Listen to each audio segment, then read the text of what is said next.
دوستوں، اہرام مصر کا شمار دنیا کے 7 بڑے عجائبات میں ہوتا ہے۔ ہزاروں سال گزر جانے کے بعد بھی کئی سائنسدان اور محققین ان اہرام کے راز جاننے میں مصروف ہیں کہ آخر ان کی تعمیر کیسے ہوئی اور ان کی تعمیر کی وجہ کیا تھی۔ مگر زمانہ قدیم کی مصری تہذیب کے لافانی یادگار ان اہرام کے راز کو جاننے میں ناکام رہے ہیں، لہٰذا کسی نے ان اہرام کو علم و سائنس کا خزانہ قرار دیا تو کسی نے ان کو شیطانی طاقتوں کی کار فرمائی یا کسی خلائی مخلوق یعنی ایلین سے منسوب کر دیا۔ مگر دوستو، سوال یہ ہے کہ ان اہرام کو کس نے تعمیر کیا، کس مقصد کے لیے اور کب تعمیر کیا، اور یہ ابھی تک قائم کیسے ہے؟ ہم ان سوالات کے جواب سائنسی تحقیق اور قرآن پاک میں تلاش کرنے کی کوشش کریں گے۔ دوستو، تمام ماہر آثار قدیمہ اور محققین اس بات پر اتفاق کرتے ہیں کہ ان اہرام کی تعمیر کا مقصد تمام فرعونوں اور شاہی خاندان کو مرنے کے بعد اس میں محفوظ کرنا تھا، کیونکہ قدیم مصریوں میں یہ عقیدہ موجود تھا کہ اگر مرنے کے بعد انسان کا جسم کسی جگہ محفوظ کر کے رکھ دیا جائے تو وہ ایک خاص وقت کے بعد دوبارہ زندہ ہو جائے گا۔ اس کے علاوہ قدیم مصری لوگ مرنے والے فرعون کے ساتھ اس کی دولت، کھانے پینے کی اشیاء اور یہاں تک کہ اس کی بیویاں بھی اس کے ساتھ دفن کر دیا کرتے تھے، تاکہ جب یہ دوبارہ زندہ ہو تو اس کو سب کچھ وہیں مل جائے۔ اس کے علاوہ دوسری تحقیق یہ کہتی ہے کہ ان اہرام کی تعمیر کا مقصد بادشاہ اور شاہی خاندان کے لیے عظیم عبادت گاہ قائم کرنا تھا۔ دوستو، یہ اہرام مصر کے دارالحکومت قاہرہ سے 10 میل کے فاصلے پر ہیں اور 20ویں صدی کے شروع تک یہ اہرام انسانی ہاتھوں سے بنائی گئی سب سے بلند عمارت تھی۔ ماہرین کے مطابق کل 138 چھوٹے بڑے اہرام پورے مصر میں دریافت ہو چکے ہیں، جنہیں آج سے تقریباً 6000 سال قبل تعمیر کیا گیا تھا۔ معزز ناظرین، ان اہراموں کی بلندی پہلے 480 فٹ ہوا کرتی تھی، بعد ازاں موسمی تبدیلیوں کے باعث یہ صرف 450 فٹ رہ گئی ہے۔ بغیر چھت کے عمودی بلندی پر موجود ان قدیم اہراموں نے انسانی عقل کو وقتہ حیرت میں ڈال رکھا ہے، کیونکہ اس کی تعمیر میں استعمال ہونے والے چھوٹے سے چھوٹے پتھر کا وزن بھی 2 ٹن ہے، جبکہ زیادہ سے زیادہ 30 ٹن کے وزن والے پتھر بھی استعمال کیے گئے ہیں۔ ان پتھروں کو اس قدر درست ترتیب سے ایک ساتھ جوڑ کر رکھا گیا ہے کہ کسی جوڑ کا نشان تک باقی نہیں ہے۔ ان میں سے ایک باریک پلاسکٹ کا ID کارڈ یا ATM کارڈ بھی نہیں گزر سکتا۔ اہراموں کی دیواروں کے درمیان 0.08% کا فرق موجود ہے،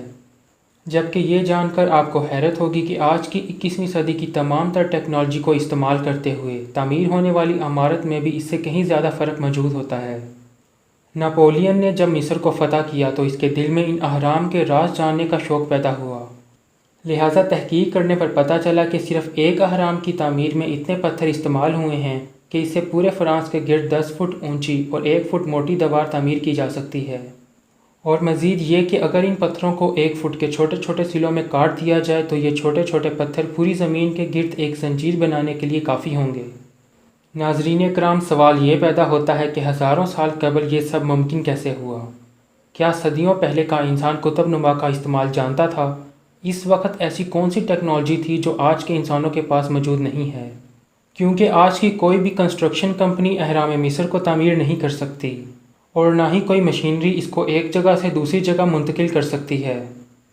لہٰذا اس وجہ سے ایک تھیوری یہ موجود ہے کہ ان کی تعمیر میں خلائی مخلوق یا جادوئی عناصر نے حصہ لیا تھا، مگر دوستو یہ تھیوری غیر حقیقی معلوم ہوتی ہے۔ سوال یہ ہے کہ اتنے بھاری اور بڑے پتھروں کو اتنی بلندی پر کیسے لے جایا گیا؟ دوستو، ان اہرام کی تعمیر کے متعلق کئی کہانیاں عام ہو چکی ہیں، اس وجہ سے حقیقت تلاش کرنا نہایت مشکل ہو گیا ہے۔ جیسے کہ ہیروڈوٹس کے مطابق اس کی تعمیر میں 1 لاکھ مزدوروں نے حصہ لیا تھا، جنہوں نے 20 سال مسلسل محنت کر کے ان عظیم اہراموں کو تعمیر کیا،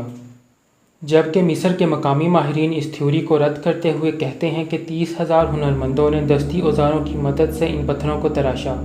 اور پھر انہیں وسیع صحرا سے گھسیٹتے ہوئے ان جگہوں پر لائے جہاں اس وقت اہرام موجود ہیں، یا دریائے نیل سے تیراتے ہوئے ان کو غزہ تک پہنچایا گیا، یوں ریگستان میں پہنچا کر یہ عظیم اہرام تعمیر کیے گئے۔